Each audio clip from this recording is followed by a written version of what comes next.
ప్రభుత్వాలు పాలకులు పట్టించుకోవడం లేదని నిందించకుండా తల్లిదండ్రులే చిన్నారులకు మాతృభాషను నేర్పించేందుకు నడుం బిగించాలని ప్రవాసాంధ్రులు అభిప్రాయపడుతున్నారు. పుట్టిన ఊరికి పెరిగిన ప్రాంతానికి దూరంగా ఉన్నప్పటికీ ప్రపంచాన్ని పరిచయం చేసిన అమ్మ భాష తెలుగుకు ఎప్పుడూ దగ్గరగానే ఉన్నామన్నారు. తెలుగు గడ్డకు ఆవల ఉన్న సంస్కృతి సంప్రదాయాలను గుర్తు చేసేలా కార్యక్రమాలు నిర్వహిస్తున్నట్టు తెలిపారు. మాతృభాషపై అపారమైన ప్రేమతో ప్రపంచ తెలుగు మహాసభల కోసం గుంటూరు వచ్చిన ప్రవాసాంధ్రులతో ఈటీవీ ప్రత్యేక ముఖాముఖిని చూద్దాం. గుంటూరు కేంద్రంగా ఆంధ్ర సౌరస్ పరిషత్ ఆధ్వర్యంలో జరుగుతున్న 3వ ప్రపంచ తెలుగు మహాసభలు అత్యంత వైభవంగా జరుగుతున్నాయి.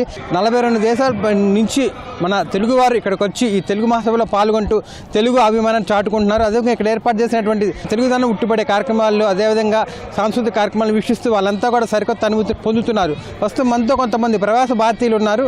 వారు ఈ తెలుగు మహాసభల గురించి ఏమనుకుంటున్నారు, వారి అనుభవాలను వారి మాటలను తెలుసుకుందాం. సార్ చెప్పండి, మీరు ఎక్కడి నుంచి వచ్చారు, ఈ తెలుగు మహాసభలు ఎలా జరుగుతున్నాయి, ఆ వివరాలు చెప్పండి. నేను బెహ్రైన్ నుంచి వచ్చానండి. నేను అక్కడ తెలుగు కళా సమితి ప్రెసిడెంట్. మన గజల్ శ్రీనివాస్ గారు ఈ 3వ ప్రపంచ తెలుగు సభలకు ఇన్వైట్ చేశారండి. ఇక్కడ రావడం చాలా ఆనందంగా ఉంది. చాలా చాలా చక్కగా జరుగుతున్నాయి ఈ ఉత్సవాలన్నీ కూడా. కన్నుల పండగగా జరుగుతుంది. నిన్న మాకు పూర్ణకుంభ అవార్డు ఇవ్వడం కూడా జరిగింది. దాన్ని తీసుకోవడం కూడా మేము చాలా గొప్పగా ఫీల్ అవుతున్నామండి. మరియు ఏంటంటే ఇదంతా మా బెహ్రైన్లో చాలామంది తెలుగు వాళ్ళు ఉన్నాము. మేము అక్కడ చాలా సాంస్కృతిక కార్యక్రమాలు కానీ అలాగే పిల్లలకి వాళ్ళ తెలుగు నేర్పించడం అన్నీ జరుగుతుంది. బెహ్రైన్లో ఉన్న తెలుగు వారు అక్కడ తెలుగు భాష కోసం ఎలాంటి జాగ్రత్తలు తీసుకుంటున్నారు, ఎలాంటి చర్యలు చేపడుతున్నారు మీరు? దాని గురించి ఏంటంటే మా తెలుగు కళా సమితిలోనే ఒక 9 మంది ఉపాధ్యాయులు ఉన్నారండి. వాళ్ళందరూ కూడా ఏమో సెల్ఫ్లెస్ ఫ్రీ సర్వీస్ మొత్తం పిల్లలకి తెలుగు క్లాసెస్ నిర్వహించడం జరుగుతుంది. అలాగే మనకి ఆంధ్రప్రదేశ్లో ఏపీఎన్ఆర్టీ నుంచి మనకి తెలుగు బుక్స్, మనకి first class, second class, third class అలాగా బుక్స్ ఇవ్వడం జరుగుతుందండి. ఆ బుక్స్నే మనం అక్కడ ఇవ్వడం జరుగుతుంది పిల్లలకి. తెలుగు క్లాస్ అందరూ కూడా చక్కగా నేర్చుకుంటున్నారండి. అక్కడ మామూలుగా వాళ్ళు తెలుగు రాయడం, చదవడం కూడా చేస్తున్నారు. అక్కడ అవన్నీ కార్యక్రమాలు జరుగుతున్నాయండి. సార్ మీరు చెప్పండి, ఎక్కడి నుంచి వచ్చారు, ఈ తెలుగు మహాసభలు ఎలా జరుగుతున్నాయి, ఆ వివరాలు? నా పేరు వెంకప్ప భాగవతులు అండి. నేను ఖతార్ దేశం నుంచి వచ్చాను.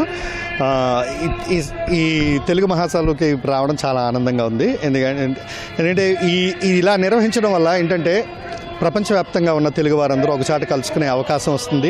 అందరూ ఒకరికొకరు విషయాలు పంచుకొని షేర్ చేసుకుని ఏ విధంగా కార్యక్రమాలు ఏమైనా చేయడానికి, ఏమైనా చేస్తున్నా, ఎవరైనా చేస్తున్నవి తెలుసుకోవడానికి, ఆ చేస్తున్నవి మన దగ్గర మనం ఎలా అమలు చేసుకోవచ్చు, మనం ఎలా చేసుకోవచ్చు, అలాంటివన్నీ తెలుసుకోవడానికి చాలా ఉపయోగకరంగా ఉంటుంది. అందరినీ ఒకే తాటి మీద ఎంతో సేవ చేస్తున్న వాళ్ళు, భాషాపరంగా సాంస్కృతిక పరంగా సేవ చేస్తున్న వాళ్ళందరినీ ఒకే చోట కలిసేలా చూడడం, వాళ్ళందరూ అవార్డులు తీసుకుని ఉంటే వాళ్ళందరినీ అభినందించడం, అందులో భాగస్వామి కావడం అనేది చాలా అభినందనీయమైన విషయము. అమ్మ మీరు చెప్పండి, ఎక్కడి నుంచి వచ్చారు, మీ దగ్గర తెలుగు భాషకి ఎలాంటి ప్రాధాన్యత ఇస్తున్నారు? నమస్కారం అండి, నా పేరు జయా పీస్పాటి. నేను హాంకాంగ్ నుంచి వచ్చాను. హాంకాంగ్లో 20 ఏళ్ళు పైగా అక్కడే ఉంటున్నాము.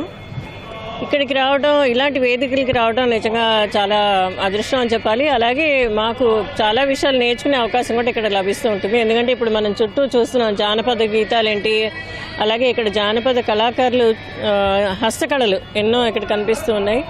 అలాంటివన్నీ చూసి నేర్చుకునే అవకాశం ఉంది. మా దగ్గర మేము తెలుగుకి పెద్దపీట వేసి మా తమ్ముడు అన్నట్టుగా చేసే అవకాశాలు కొంచెం తక్కువ.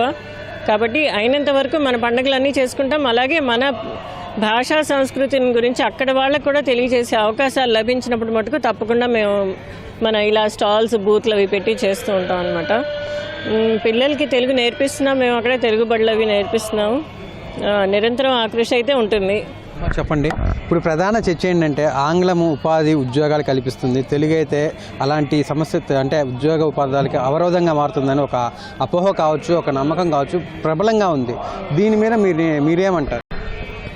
అది అపోహే అని చెప్పాలండి. ఎందుకంటే మన రాష్ట్రానికే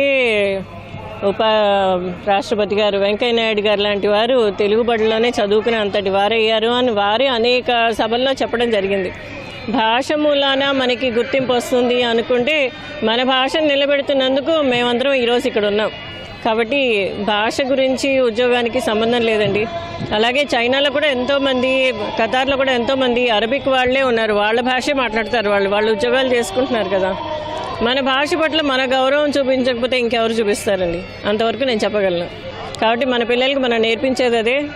మా పిల్లలు తెలుగు మాట్లాడతారు, రాస్తారు, చదువుతారు. అన్ని సంవత్సరాలుగా అక్కడ ఉన్నా కూడా మరి అది తల్లిదండ్రుల మీద, వాళ్ళు తీసుకునే శ్రద్ధ మీద, వాళ్ళకున్న సమయాన్ని బట్టి వాళ్ళు చేయగలిగిన కృషి వాళ్ళ మీద ఆధారపడి ఉంటుంది. తెలుగు ప్రపంచ మహాసభలు గజల్ శ్రీనివాస్ గారు ఇంత భారీ ఎత్తున నిర్వహించడం అనేది చాలా అదృష్టమైన విషయం.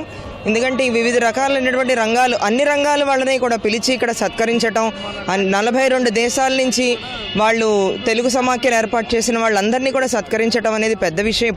ఇలాంటి ప్రపంచ మహాసభలు ఇంకా ఎన్నో నిర్వహించాలి. చెప్పండి, ఈ తెలుగు మహాసభలు నిర్వహించడంతో పాటు తెలుగు ప్రతి ఇంట్లో మారుమోగాలి అంటే, ప్రతి పిల్లవాడు నేర్చుకోవాలంటే ఏం చేస్తే బాగుంటుంది?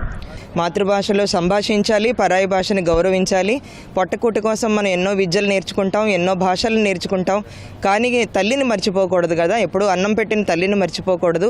ఇంటి నుంచే మొదలవ్వాలండి విప్లవం. ఎప్పుడు కూడా తల్లి తండ్రులే నేర్పించాలి. అది స్కూల్లో మొదలవ్వాలి, గవర్నమెంట్ నేర్పించాలి. ఇలాంటి మాటలన్నీ పక్కన పెట్టేసి మనం ఏం చేస్తున్నాం అనేది కావాలి ఫస్ట్. కాబట్టి ఇంటి నుంచే మొదలవ్వాలి విప్లవం. ఇది ప్రవాస భారతీయులు చెప్తుంది. అమ్మ భాష అనేది ఖచ్చితంగా అన్ని విధాలా అండగా నిలుస్తుందని, మనకు అక్కడికి వస్తుందని. అదేవిధంగా ఈ ఆంగ్లం నేర్చుకోవడంతో పాటు తెలుగు భాషను, మాతృభాషను నేర్చుకోవడం వల్ల మరింత ఉన్నత స్థానాలు అధిరోహించవచ్చని కూడా వీరంతా చెప్తున్నారు. కెమెరామెన్ కేశవ్తో వీరాంజనేయులు, ఈటీవీ న్యూస్, గుంటూరు.